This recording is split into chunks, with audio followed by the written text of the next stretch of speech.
ما بعد فأعوذ بالله من الشيطان الرجيم بسم الله الرحمن الرحيم وإذا لم تأتهم بآية قالوا لولا اجتبيتها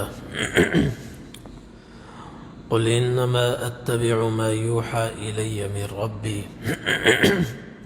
هذا بصائر من ربكم وهدى ورحمة لقوم يؤمنون وإذا قرئ القرآن فاستمعوا له وأنصتوا لعلكم ترحمون واذكر ربك في نفسك تضرعا وخيفة ودون الجهر من القول بالغدو والآصال ولا تكن من الغافلين إن الذين عند ربك لا يستكبرون عن عبادته ويسبحونه وله يسجدون صدق اللہ العظیم۔ میرے محترم دوستو، میرے بھائیو، یہ سورۃ الانفال کی، سورۃ الاعراف کی 3 آیات کریمہ ہیں۔ آیت نمبر 203 سے 206 4 آیات کریمہ ہیں۔ ان میں آخری 2 آیات میں اللہ رب العزت نے قرآن کریم کی تلاوت اور ذکر خداوندی کے کچھ آداب بیان فرمائے ہیں۔ اور پہلی آیت جو آیت نمبر 203 ہے، اس میں کفار کے ایک بے جا مطالبے کا جواب دیا ہے۔ کفار نبی کریم صلی اللہ علیہ وسلم سے فرمائشی معجزات کا مطالبہ کیا کرتے تھے، اور ان کا مقصد ماننا نہیں ہوتا تھا، بلکہ تعنت کے طور پر اور انکار کی کوئی وجہ بنانے کے لیے وہ طرح طرح کے معجزات کا مطالبہ کرتے تھے۔ کبھی کہتے جیسے موسیٰ علیہ السلام کو معجزہ دیا گیا عصا، آپ ویسا عصا پیش کریں، اور کبھی کہتے حضرت صالح علیہ السلام کو اللہ نے جو اونٹنی والا معجزہ عطا فرمایا تھا، آپ وہ معجزہ عطا فرمائیں۔ ان کے ذہنوں میں یہ تھا آپ کوئی معجزہ پیش فرمائیں گے نہیں، اور ہم کہیں گے کہ ہم اس وجہ سے ایمان نہیں لائے۔ حالانکہ اللہ تبارک و تعالی کی سنت یہ رہی ہے کہ جب بھی اللہ نے کوئی نبی مبعوث فرمایا، اس کو اللہ نے معجزات عطا فرمائے۔ جس سچے نبی نے نبوت کا اعلان کیا تو اللہ نے ان کے ہاتھ پر ایسی چیزیں ظاہر فرمائیں کہ پوری دنیا کے انسان مل کر وہ چیز پیش کرنا چاہتے پیش نہیں کر سکتے تھے۔ حضرت عیسیٰ علیہ السلام کی آواز پر مردے زندہ ہو جاتے تھے، ان کے ہاتھ پھیرنے سے نابینا مادر زاد نابینا بچے وہ دیکھنے لگتے تھے، اور بہرے سننے لگتے تھے، گونگے بولنے لگتے تھے۔ یہ اللہ نے ان کو معجزات عطا فرمائے۔ وَأُنَبِّئُكُم بِمَا تَأْكُلُونَ وَمَا تَدَّخِرُونَ بِهِ فِي بُيُوتِكُمْ۔ اور اللہ تعالیٰ نے عیسیٰ علیہ السلام کو یہ بھی معجزہ عطا فرمایا کہ وہ مٹی سے پرندے بناتے، شکل بناتے پرندوں کی، اور اللہ تعالیٰ ان میں روح پیدا فرما دیتے، اور مٹی کے پرندے کو اللہ تعالیٰ گوشت پوست کا ذی روح پرندہ بنا دیتے اور وہ اڑ جاتا۔ ایسے ہی لوگ گھروں میں جو کھانا کھا کر آتے، یا جو ان کے گھروں میں کھانا محفوظ پڑا ہوتا، عیسیٰ علیہ السلام سے آ کر پوچھتے ہم نے کیا کھایا ہے اور پیچھے کیا پڑا ہوا ہے، تو عیسیٰ علیہ السلام دیکھے بغیر اللہ کے دیے ہوئے علم سے بتلا دیتے کہ تم یہ کھا کر آئے ہو اور پیچھے تمہارے یہ چیز پڑی ہوئی ہے، ذخیرہ یہ چیز ہے، کھا کر تم یہ آئے ہو۔ یہ معجزات اللہ تعالیٰ نے عطا فرمائے۔ حضور پاک صلی اللہ علیہ وسلم کو بھی اللہ نے بے شمار معجزات عطا فرمائے اور تمام نبیوں سے زیادہ عطا فرمائے، اور وہ تمام معجزات آپ کی صداقت پر دلالت کرتے تھے اور آپ کی دیانت اور امانت پر دلالت کرتے تھے، آپ کی نبوت اور رسالت کی حقانیت بتلاتے تھے۔ اللہ نے معجزات عطا فرمائے۔ آپ کے انگلی کے اشارے سے سورج چاند 2 ٹکڑے ہو گیا، چاند 2 ٹکڑے ہوا، اور تھوڑا سا پانی وہ سینکڑوں افراد کے لیے کافی ہو گیا۔ آپ کے ہاتھ میں چھوٹے چھوٹے پتھروں نے تسبیح پڑھی۔ مختلف معجزات اللہ تعالیٰ نے حضور کے ہاتھ پر ظاہر فرمائے، مگر کفار پھر طرح طرح کے معجزات کا مطالبہ کرتے تھے۔ چنانچہ قرآن کریم میں اللہ تعالیٰ نے اس کا ذکر فرمایا، وَقَالَ الَّذِينَ لَا يَعْلَمُونَ لَوْلَا يُكَلِّمُنَا اللَّهُ أَوْ تَأْتِينَا آیَةٌ، کہ کافر کہتے ہیں اللہ تعالیٰ ہم سے براہ راست خود کیوں نہیں گفتگو کرتا، اللہ ہم سے خود کلام کرے، یا آپ کوئی وہ خاص معجزہ کیوں نہیں لائے جو ہم نے آپ سے مانگا ہے۔ اسی طرح اللہ تعالیٰ نے فرمایا، ان کے معجزات کو مطالبوں کو ذکر فرمایا کہ وَقَالُوا لَن نُؤْمِنَ لَكَ حَتَّى تَفْجُرَ لَنَا مِنَ الْأَرْضِ يَنبُوعًا، کافر کہتے ہیں ہم اس وقت تک نہیں مانیں گے، آپ پر ایمان نہیں لائیں گے جب تک مکہ کی بے آب و گیا سنگلاخ اور پتھریلی زمین میں آپ چشمے جاری نہیں فرما دیتے۔ او یکن لک جنت من نخیل وعنب فتفجر الانہار خلالها تفجیرا، یا آپ کا کوئی بڑا باغ ہو انگوروں کا اور کھجور کا اور اس کے بیچ میں نہر چل رہی ہو، او تسقط السماء كما زعمت علينا كسفا او تأتي بالله والملائكة قبيلا، یا ہم اس وقت تک آپ پر ایمان نہیں لائیں گے جب تک آپ ہمیں ایمان نہ لانے کی صورت میں جس آسمانی عذاب سے ڈراتے ہیں عذاب کے ٹکڑے ہم پر نہ برسا دے، وہ عذاب ہم دیکھ نہ لیں، اس وقت تک ایمان نہیں لائیں گے۔ او تسقط السماء كما زعمت علينا كسفا او تأتي بالله والملائكة قبيلا، یا آپ اللہ کو ہمارے سامنے لے آئیں، فرشتوں کو ہمارے سامنے لے آئیں، ہم ان کو دیکھیں تو پھر ایمان لائیں گے، ورنہ ایمان نہیں لائیں گے۔ او یکون لک بیت من زخرف، یا پھر ایمان لانے کی ایک صورت اور ہے کہ آپ کا سونے کا محل ہو۔ او ترقی فی السماء، یا آپ ہمارے سامنے آسمان پر چڑھ جائیں۔ ولن نؤمن لرقیک حتی تنزل علینا کتابا نقرأہ، اور آپ کے صرف آسمان پر جانے سے بھی ہم ایمان نہیں لائیں گے، اس وقت ایمان لائیں گے آپ ہماری آنکھوں کے سامنے خالی ہاتھ آسمان پر جائیں، اور پھر جب واپس آئیں تو آپ کے ہاتھ میں ایک آسمانی کتاب ہو اور ایسی ہو کہ ہم اس کو پڑھ بھی سکتے ہوں، تو پھر ہم ایمان لائیں گے۔ یہ مطالبات ہیں کفار کی طرف سے۔ تو اللہ تعالیٰ نے ارشاد فرمایا کہ یہ سب ان کے مطالبات از راہ تعنت ہیں، از راہ عناد ہیں۔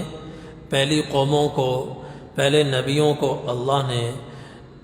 وہ معجزات عطا فرمائے جن کا یہ مطالبہ کرتے ہیں، یہ کہتے ہیں کہ موسیٰ علیہ السلام جیسا عصا مل جائے، تو موسیٰ علیہ السلام پر سب ایمان لے آئے تھے۔ اور فرمایا کہ یہ جو کہتے ہیں صالح علیہ السلام جیسی اونٹنی مل جائے تو پھر ہم ایمان لائیں گے،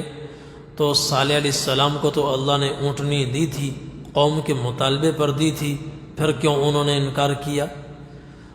اور ایک اور آیت میں اللہ تعالیٰ فرماتے ہیں کہ ان کے فرمائشی معجزات اور ان کا مطالبہ ہم کیوں پورا نہیں کرتے؟ فرمایا وَأَقْسَمُوا بِاللَّهِ جَهْدَ أَيْمَانِهِمْ لَإِن جَاءَتْهُمْ آيَةٌ لَيُؤْمِنُنَّ بِهَا، کہ یہ بڑی پکی جھوٹی قسمیں کھاتے ہیں،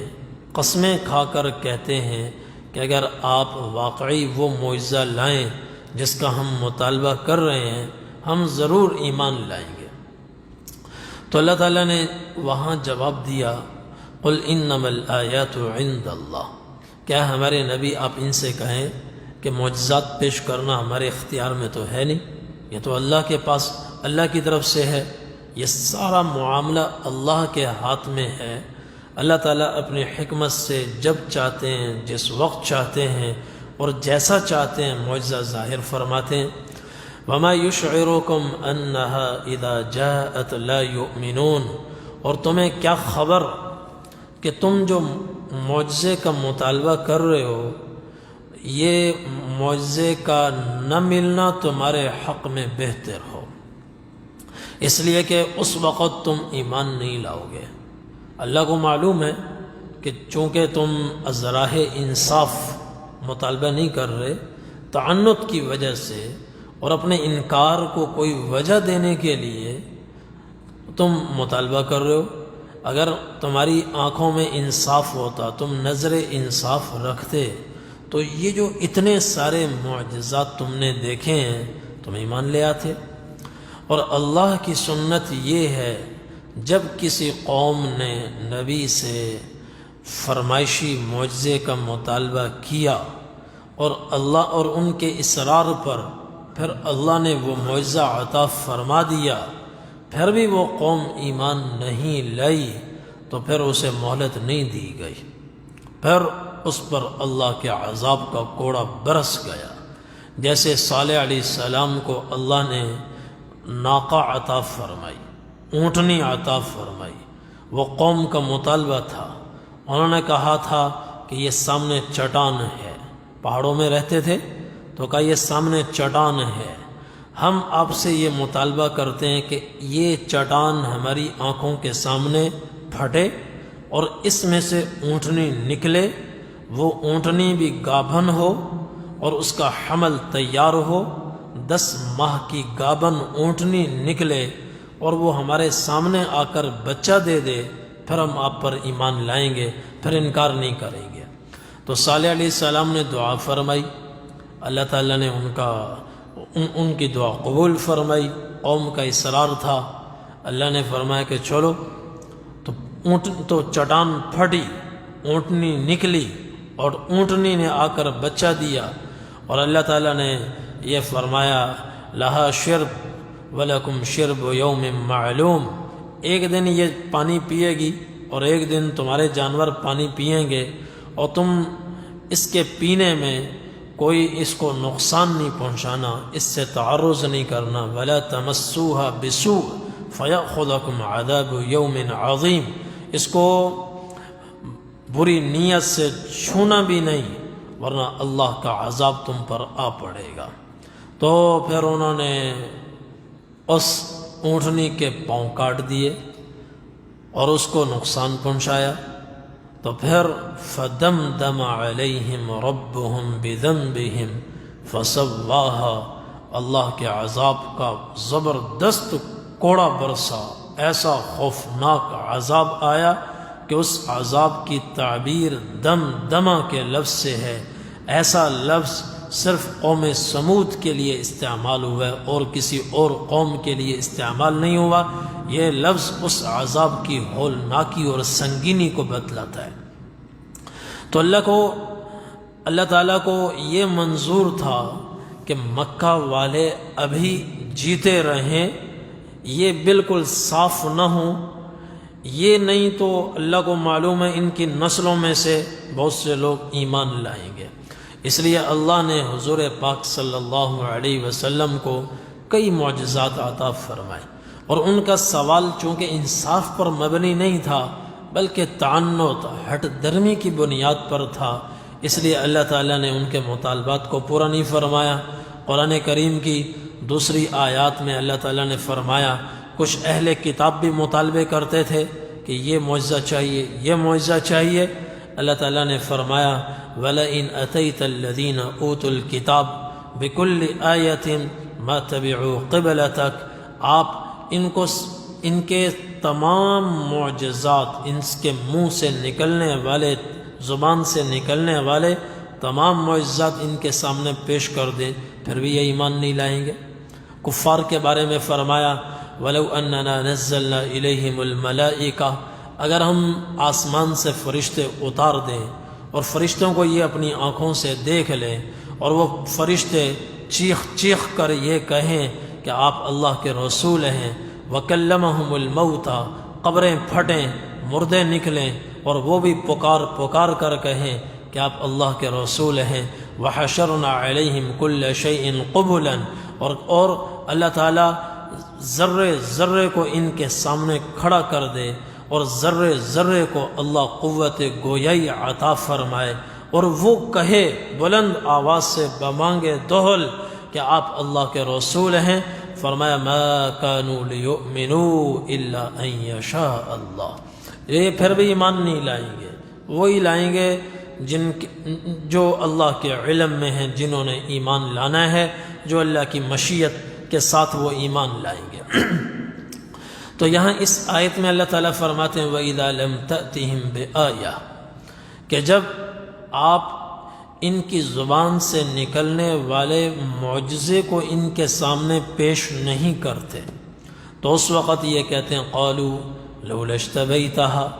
آپ نے یہ معجزہ کیوں نہیں ظاہر کیا، آپ نے یہ از خود یہ معجزہ آپ نے کیوں پیش نہیں کیا۔ قل، اے ہمارے نبی آپ ان سے فرمائیں انما اتبع ما یوحى الی من ربی، کہ میں تو 100% اللہ کی طرف سے نازل ہونے والے احکامات کی پیروی کرتا ہوں۔ انما اتبع ما یوحى الی من ربی، میں وحی کا پیروکار ہوں، وحی سے بال برابر نہ ادھر ہٹتا ہوں نہ ادھر ہٹتا ہوں، وحی کی میں نے اتباع کرنی ہے، جو میرے رب کی طرف سے میرے پاس وحی آئے گی میں اسی پر چلوں گا، اور معجزات ہمارے ہاتھ میں نہیں ہیں۔ وما كان لرسول ان يأتي بآية الا بإذن اللہ، اس کو اللہ نے 13ویں پارے میں ارشاد فرمایا کہ کسی نبی میں، رسول میں مجال نہیں ہے کہ اپنے طور پر کوئی معجزہ ظاہر کر سکے جب تک کہ اللہ نہ چاہے۔ معجزات آتے ہیں اللہ کے چاہنے سے، اللہ کی مشیت سے، اللہ کے ارادے سے، اللہ کے اذن سے۔ اور پھر فرمایا ھذا بصائر من ربکم، تم دوسرے معجزے مانگتے ہو، اس قرآن کو پڑھو، اس کی ایک ایک آیت خود معجزہ ہے، اور یہ بصیرتوں کا مجموعہ ہے۔ قرآن کریم کی ایک ایک آیت چشم کشا حقائق پر مشتمل ہے۔ وَهُدًى وَرَحْمَةٌ لِقَوْمٍ يُؤْمِنُونَ، اور اس قرآن میں اللہ نے اہل ایمان کے لیے ہدایت کا سامان رکھا ہے، اور اس قرآن کو اللہ تعالیٰ اہل ایمان کے لیے رحمت بنا دیتے ہیں۔ رحمت یہ اللہ کی بہت بڑی رحمت ہے، جو قرآن سے جڑتے ہیں، قرآن کی تلاوت کرتے ہیں، ان پر اللہ تعالیٰ کی رحمتوں کا نزول ہوتا ہے، اور ان کے دل نرم پڑ جاتے ہیں اور اللہ کی طرف جھکتے ہیں۔ اللہ کے قرب کا سب سے بڑا ذریعہ یہ اللہ کا قرآن ہے، اللہ کی کتاب ہے، اللہ سے نکلا ہوا کلام ہے۔ اور پھر قرآن کے اللہ نے آداب بیان فرمائے وَإِذَا قُرِئَ الْقُرْآنُ، کہ جب قرآن پڑھا جائے فَاسْتَمِعُوا لَهُ، اس کو غور سے سنو، وَأَنصِتُوا، اور خاموش رہا کرو، لعلکم ترحمون، تاکہ تم پر اللہ کی رحمتوں کی بارش ہو۔ اگر چاہتے ہو اللہ کی رحمتوں کی بارش ہو تو جب قرآن پڑھا جائے تو غور سے سنو اور خاموش رہو، خاموشی سے غور سے سنو۔ کفار کی عادت یہ تھی، اور وہ ایک دوسرے سے بھی کہتے تھے کہ لا تسمعوا لهذا القرآن والغوا فيه لعلکم تغلبون، کہ قرآن جب پڑھا جائے تو اس کو مت سنو اور شور مچاؤ، شور مچا کر تم غالب آ جاؤ گے۔ دنیا میں غلبہ پانے والے دو طرح کے لوگ ہیں جو غلبہ پاتے ہیں۔ کبھی آدمی غلبہ پاتا ہے دلائل کے ذریعے سے، اللہ تعالیٰ اہل حق کو غلبہ عطا فرماتے ہیں دلائل کے ذریعے، اور اہل باطل بھی کبھی غالب آتے ہیں، وہ شور مچا کر غالب آتے ہیں، شور مچا کر اہل حق کی کمزور لوگوں کی آوازوں کو دبا دیتے ہیں، شور مچا کر غالب آ جاتے ہیں۔ تو یہ اہل باطل کا پرانا طریقہ ہے کہ وہ کہتے ہیں لا تسمعوا لهذا القرآن والغوا فيه، کہ تم قرآن مت سنو اور شور مچاؤ، اس طرح تم غالب آ جاؤ گے۔ مگر جب حق اپنی صفات کے ساتھ وجود میں آتا ہے تو باطل کی یہ تدبیر بھی ناکام ہو جاتی ہے، اور اللہ تعالیٰ اس کے شور کے باوجود اس کی آواز کو ہمیشہ کے لیے خاموش فرما دیتے ہیں اور اس کو دبا دیتے ہیں۔ بالآخر فتح اہل حق کی ہوتی ہے۔ وَأَنْتُمُ الْأَعْلَوْنَ إِن كُنْتُم مُؤْمِنِينَ، اگر حقیقتاً تم ایمان ہو اور ایمان والی صفات اپنے اندر پیدا کر لو تو فرمایا کوئی دنیا کی قوم تمہیں دبا نہیں سکے گی، تم ہی غالب رہو گے۔ تو کفار کہتے تھے مت سنو، شور مچاؤ۔ اللہ نے فرمایا نہیں، وَإِذَا قُرِئَ الْقُرْآنُ، نہیں سنو گے، شور مچاؤ گے، نتیجہ یہ ہوگا، یہاں ہے سنو گے اور چپ رہو گے تو اللہ کی رحمتوں کی بارش ہوگی۔ اب اس کا الٹ لے لیں، شور مچاؤ گے، نہیں سنو گے تو رحمت کی ضد ہے اللہ کا قہر و غضب، اللہ کا قہر و غضب۔ کفار جو تحریک چلا رہے ہیں لا تسمعوا لهذا القرآن والغوا فيه، یہ صرف قریش مکہ کی تحریک نہیں تھی، آج کے باطل کی بھی یہی تحریک ہے۔ نت نئی چیزیں وجود میں آ گئیں، نئے نئے شوق نوجوانوں کے پیدا ہونے لگے، اور ساری رات ان کی گیموں میں گزرتی ہے، سوشل میڈیا میں گزرتی ہیں، اور راتیں ان کی فیس بک پر گزرتی ہیں۔ یہ سب قرآن سے توڑنے کے لیے ہے۔ یہ ساری تحریک، اس ساری تحریک کا عنوان مختصر لفظوں میں وہی ہے جو قریش نے کہا تھا لا تسمعوا لهذا القرآن، مت سنو قرآن، والغوا فيه، شور مچاؤ، شور مچاؤ۔ انہوں نے وہ کافر تھے مگر کھرے تھے۔ اس کے بعد منافقین آئے تو اب انہوں نے مقصد تو وہی اپنانے، لوگوں کو قرآن سے کاٹنا ہے، صاف نہیں کہہ رہے، لیکن ایسی چیزیں انہوں نے ایجاد کر دی، اور کہ جس میں نوجوانوں کے لیے اور بوڑھوں کے لیے، ہر عمر کے لوگوں کے لیے دلچسپی کا بڑا سامان ہے، اور جب آدمی اس میں منہمک ہوتا ہے تو گم ہو جاتا ہے، اسے کچھ خبر نہیں ہوتی، اپنے مقاصد سے غافل ہو جاتا ہے، نماز سے دور ہو جاتا ہے، قرآن سے دور ہو جاتا ہے، نتیجہ اللہ کی رحمت سے دور ہو جاتا ہے۔ تو اللہ تعالیٰ اس آیت میں فرماتے ہیں کہ کفار کی تحریکوں پر کان مت دھرو۔ تحریک ان کی وہ ہے جو 24ویں پارے میں اللہ نے بیان فرمائی ہے، اور اللہ تعالیٰ جو دعوت دیتے ہیں وہ دعوت کیا ہے؟ واللہ یدعو الی دار السلام، اللہ تعالیٰ تمہیں دار السلام کی دعوت دیتے ہیں، دار السلام چلو، دارالسلام کہاں ہے؟ جنت۔ اولئک یدعون الی النار، اور کافر تمہیں جہنم کی طرف دعوت دے رہے ہیں کہ جہنم کی طرف چلو، اور اس کا طریقہ یہ ہے کہ قرآن سے کٹ جاؤ۔ اور اللہ کی دعوت واللہ یدعو الی دار السلام، اللہ کی دعوت یہ دارالسلام چلو، اور دارالسلام چلنے کا طریقہ کیا ہے؟ قرآن سے جڑ جاؤ، قرآن سے جڑ جاؤ۔ قرآن جب پڑھا جائے خاموش ہو جاؤ اور توجہ سے اس کو سنو، اس سے اللہ کی رحمتوں کی بارش تم پر ہوگی، اور تمہارا رخ پر دارالسلام کی طرف ہوگا، جنت کی طرف ہوگا، اللہ کی رضا تمہیں حاصل ہوگی۔ وَإِذَا قُرِئَ الْقُرْآنُ فَاسْتَمِعُوا لَهُ وَأَنصِتُوا لَعَلَّكُمْ تُرْحَمُونَ، جب قرآن پڑھا جائے توجہ سے سنو اور خاموش رہو تاکہ اللہ کی رحمتوں کا نزول تم پر ہو۔ اور آگے فرمایا وَاذْكُرْ رَبَّكَ فِي نَفْسِكَ تَضَرُّعًا وَخِيفَةً وَدُونَ الْجَهْرِ مِنَ الْقَوْلِ بِالْغُدُوِّ وَالْآصَالِ وَلَا تَكُن مِّنَ الْغَافِلِينَ۔ اور فرمایا کہ دل میں اللہ کو یاد کرو، ذکر کے آداب بتائے، ذکر اللہ کو یاد کرو۔ اللہ کو یاد کیوں کرو؟ اس سے پچھلے درس میں اللہ تعالیٰ نے اس کی وجہ بیان فرمائی تھی کہ جب کوئی آدمی اللہ کا ذکر کثرت سے کرتا ہے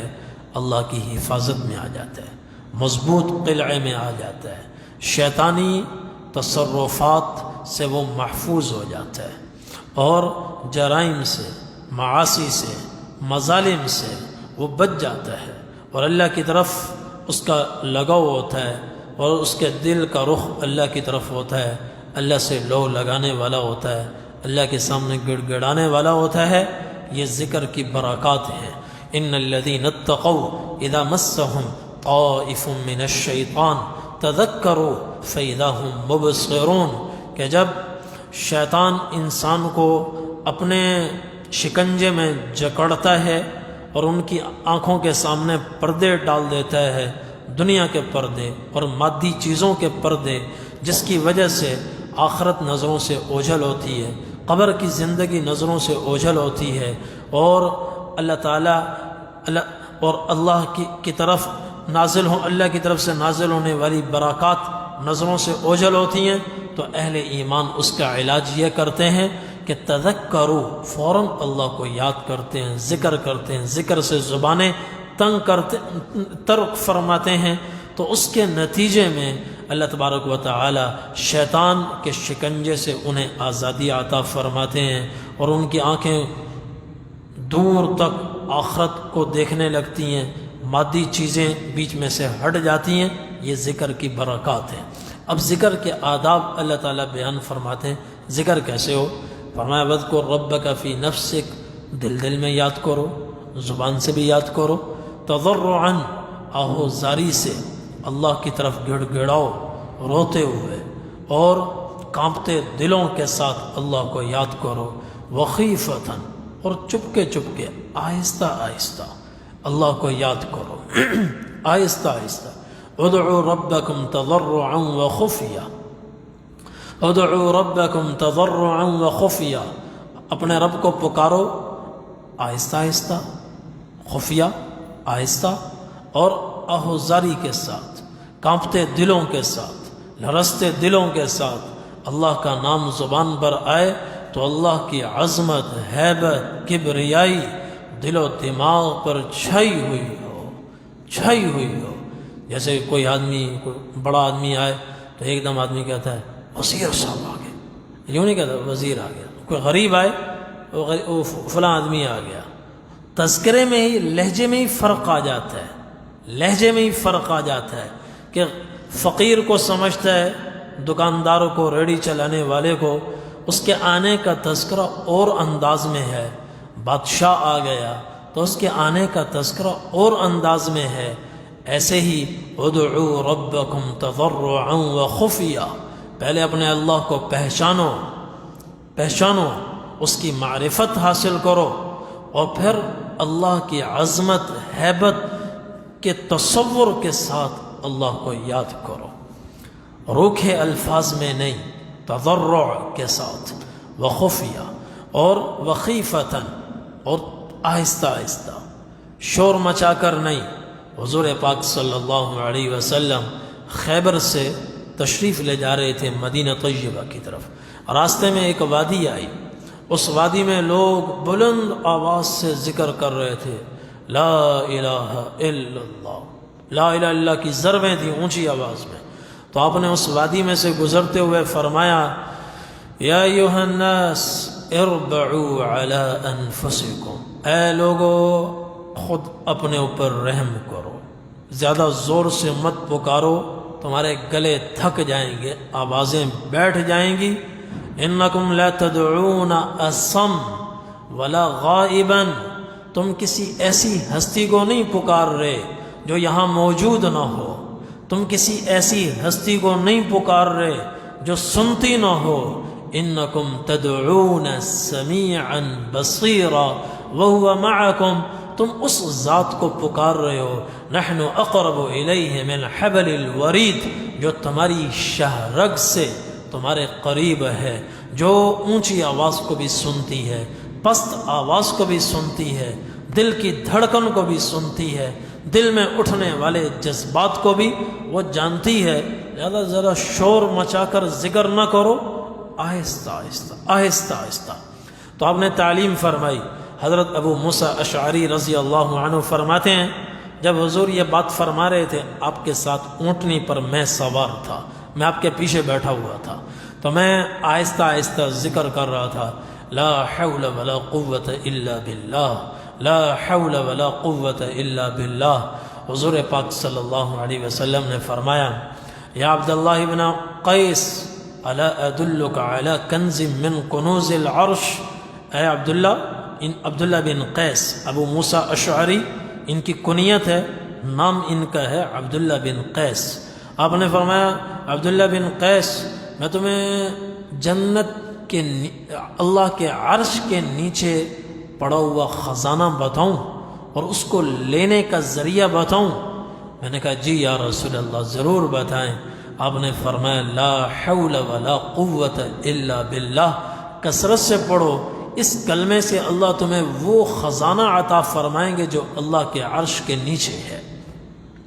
تو آہستہ آواز میں ذکر کرنا افضل ہے۔ اور فرمایا، ودون الجہر من القول، ودون الجہر من القول، زیادہ اونچی آواز میں نہ ہو۔ اور ایک ادب، بالغدو والآصال، صبح بھی اللہ کو یاد کرو، شام بھی اللہ کو یاد کرو، پست درمیانی آواز میں، درمیانی آواز میں قرآن کی نفل نماز میں جب تلاوت کرو تو وہ بھی درمیانی آواز میں، ولا تجہر بصلاتک ولا تخافت بها، نماز میں جب قرآن، نفل نماز میں، رات کی نمازوں میں جب قرآن پڑھو نہ تو بہت اونچی آواز میں پڑھو، نہ بالکل آہستہ آواز میں پڑھو کہ اپنے بھی کان نہ سنیں، اور وابتغ بین ذلک سبیلا، درمیانی آواز میں قرآن کی تلاوت کرو۔ ایک رات حضور پاک صلی اللہ علیہ وسلم گھر سے مسجد نبوی میں تشریف لائے، آپ صحابہ کی نگرانی فرماتے تھے، تو آپ گھر سے تشریف لائے تو دیکھا صحابہ کرام نماز میں مشغول تھے، تہجد میں مشغول تھے، تو حضرت ابو بکر صدیق رضی اللہ تعالیٰ عنہ بھی ان میں تھے، حضرت عمر رضی اللہ عنہ بھی نماز پڑھنے والوں میں تھے۔ حضرت ابو بکر صدیق رضی اللہ تعالیٰ عنہ کے قریب سے گزرے تو بہت آہستہ آواز میں قرآن کی تلاوت فرما رہے تھے، اور حضرت عمر رضی اللہ عنہ کے قریب سے گزرے تو ان کی آواز ذرا اونچی تھی، اونچی آواز میں قرآن کی تلاوت فرما رہے تھے۔ اور صبح کے وقت دونوں کو آپ نے طلب فرمایا، دونوں حاضر خدمت ہوئے، دونوں کی طلبی ہو گئی۔ آپ نے فرمایا، یا ابا بکر مررت بک وانت تصلی تخفض بها صوتک، ابو بکر میں رات تمہارے قریب سے گزرا، تم نماز پڑھ رہے تھے، بہت اچھی بات ہے، لیکن آواز تمہاری بہت آہستہ تھی، خیریت؟ عرض کیا، یا رسول اللہ، اسمعت من ناجیت، میں جس سے سرگوشی کر رہا تھا وہ میری پست آواز بھی سن رہا تھا، میں تو اسی کو سنا رہا تھا، کسی اور کو سنانا مقصود نہیں تھا، تو بس اتنی آواز تھی کہ وہ میری سن لے۔ آپ نے فرمایا، عمر مررت بک وانت تصلی رافعا صوتک، عمر میں تمہارے قریب سے گزرا، تمہاری آواز بڑی اونچی تھی، خیریت؟ عرض کیا اوقظ الوسنان واطرد الشیطان، یا رسول اللہ میں بلند آواز سے تلاوت اس لیے کر رہا تھا، میں یہ چاہ رہا تھا کہ یہاں مسجد میں کچھ لوگ اونگھ رہے ہیں، کچی نیند میں ہیں، پکی نیند والوں کی نیند خراب نہ ہو، کچی نیند والے اٹھ کر وہ بھی 2 رکعت پڑھ لیں، اور اس لیے ذرا اونچی آواز سے پڑھ رہا تھا کہ آہستہ آواز میں ذرا خود اونگھ آتی ہے، شیطان آدمی کو سلاتا ہے، تو میں ذرا آواز اٹھا رہا تھا تاکہ شیطان کو قریب نہ آنے دو، شیطان کو بھگا دو، تو یہ میری نیت تھی۔ حضور نے حضرت ابو بکر سے فرمایا یا ابا بکر ارفع من صوتک شیئا، ابو بکر تم تھوڑی سی اپنی آواز اٹھاؤ، بہت آہستہ پڑھ رہے تھے لیکن اتنا آہستہ نہیں، کچھ آواز اونچی کرو۔ ویا عمر اخفض من صوتک شیئا، عمر تم اپنی آواز کچھ کم کرو، ابو بکر تم اپنی آواز کچھ بلند کرو، عمر تم اپنی آواز کچھ کم کرو۔ اس کو کہتے ہیں ودون الجہر من القول، درمیانے آواز میں قرآن کی تلاوت بھی ہو، خاص طور پر جب کوئی آدمی سویا ہوا ہو، نیند میں ہو یا کسی کام میں مشغول ہو تو زبردستی اس کو قرآن نہیں سنانا چاہیے، زبردستی اس کو قرآن نہیں سنانا چاہیے، بس اتنی آواز میں ہو کہ اپنے کان قرآن کی آواز سنیں، ورنہ وہ مشغول ہوگا، اب اپنا کام تو وہ چھوڑے گا نہیں، تو اس میں پھر قرآن کے آداب کی رعایت نہیں ہوگی، وہ جو گناہ ہوگا وہ پھر سنانے والے پر ہوگا۔ اس لیے اتنی آواز ہو کہ وہ خود سن سکے، اور دوسروں کو بھی یہ فرمایا گیا کہ جب ان کے سامنے قرآن پڑھا جائے آداب کی رعایت کے ساتھ، وہ اس وقت کسی کام میں مشغول نہ ہوں، تو ان کو چاہیے توجہ سے قرآن سنیں، توجہ سے قرآن سنیں۔ جیسے قرآن پڑھا جاتا ہے مسجد میں، اب لوگ مسجد میں آئے ہوئے ہیں، یہاں تو کوئی کام نہیں ہے، پھر وہ باتیں کریں تو یہ اس ادب کے خلاف ہے، اس میں سننے والوں کا قصور ہے۔ اگر کوئی لاؤڈ اسپیکر پر اونچی آواز میں قرآن سناتا ہے، باہر مارکیٹوں میں لوگ کام کر رہے ہیں، یہاں قصور سنانے والے کا ہے۔ اور مسجد میں جب لوگ آ گئے، یہاں مقصد تعلیم و تعلم ہے، پھر وہ قرآن پڑھا جا رہا ہے، تفسیر بتائی جا رہی ہے، پھر وہ آپس میں بیٹھے باتیں کر رہے ہیں، تو یہ اس آیت کے خلاف ہے، یہ ان کی طرف سے پھر قصور ہے۔ انہیں چاہیے کہ جب قرآن پڑھا جائے فاستمعوا لہ، کان لگا کر سنیں، وانصتوا، خاموش رہیں، لعلکم ترحمون، پھر دیکھیں اللہ کی رحمتوں کی بارش کیسے ہوتی ہے۔ ذکر کا بھی یہ ادب ہے کہ آہستہ ہو اور کانپتے دلوں کے ساتھ ہو، اللہ کی عظمت کے تصور کے ساتھ ہو، اللہ کی کبریائی کے تصور کے ساتھ ذکر ہو، اور اللہ کی عظمت دلوں میں بیٹھی ہوئی ہو، اس طرح ذکر ہو، آہستہ ہو اور خاموشی سے ہو، اور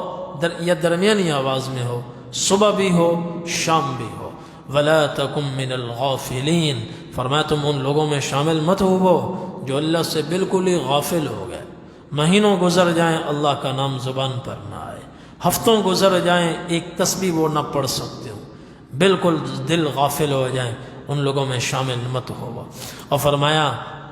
آخری آیت ان الذين عند ربك لا يستكبرون عن عبادته ويسبحونه وله يسجدون، کہ اللہ تعالیٰ جو تمہیں ذکر کا فرما رہے ہیں اس میں اللہ کا فائدہ نہیں ہے، تمہارا اپنا فائدہ ہے۔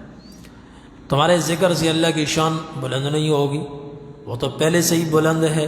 تمہارے نہ کرنے سے اللہ کی شان میں کوئی کمی نہیں ہوگی، کوئی کمی نہیں، اس میں تمہارا اپنا فائدہ ہے۔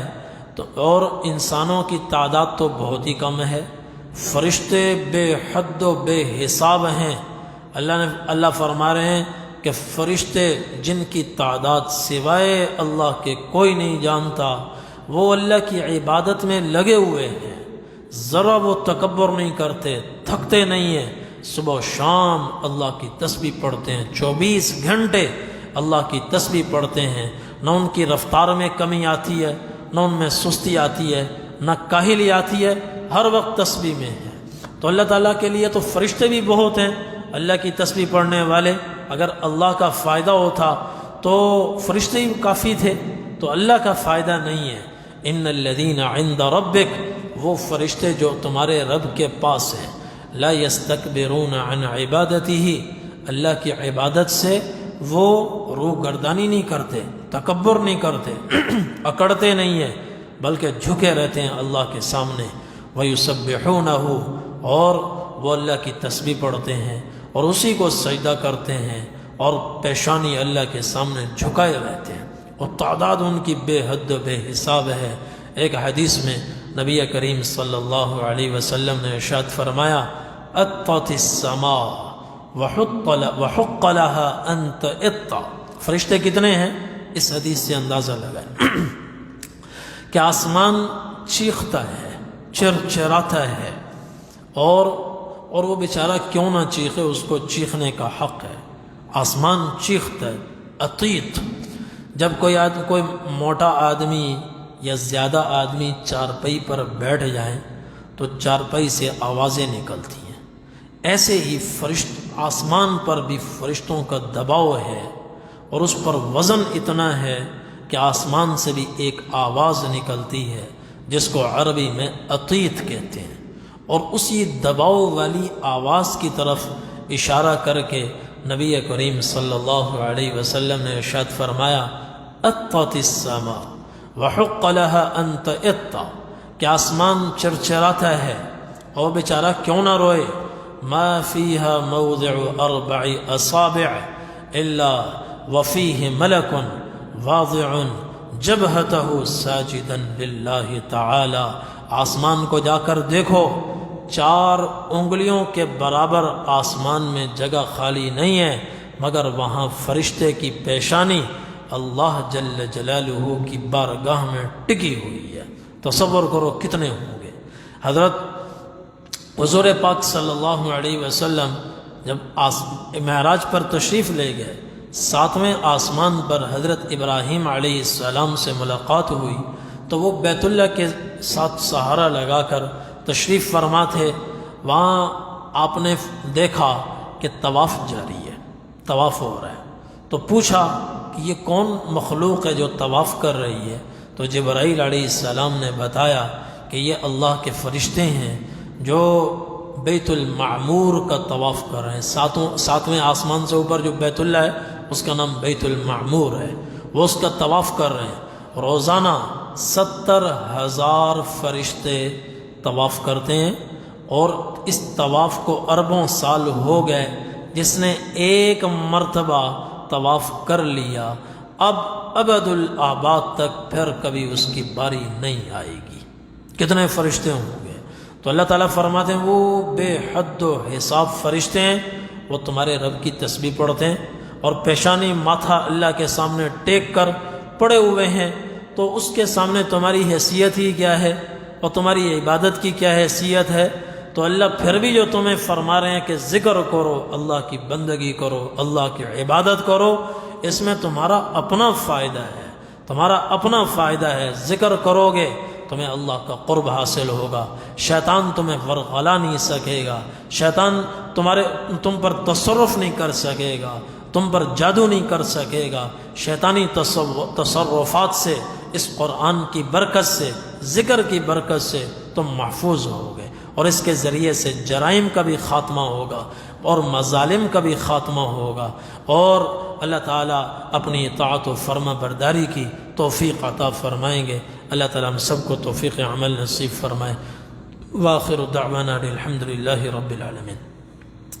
اللهم لك الحمد كما أنت أهله، فصل على محمد كما أنت أهله، وافعل بنا ما أنت أهله، فإنك أنت أهل التقوى وأهل المغفرة۔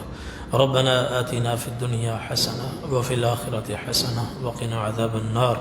اللهم زدنا ولا تنقصنا، واكرمنا ولا تهنا، وأعطنا ولا تحرمنا، وآثرنا ولا تؤثر علينا، وأرضنا وارض عنا۔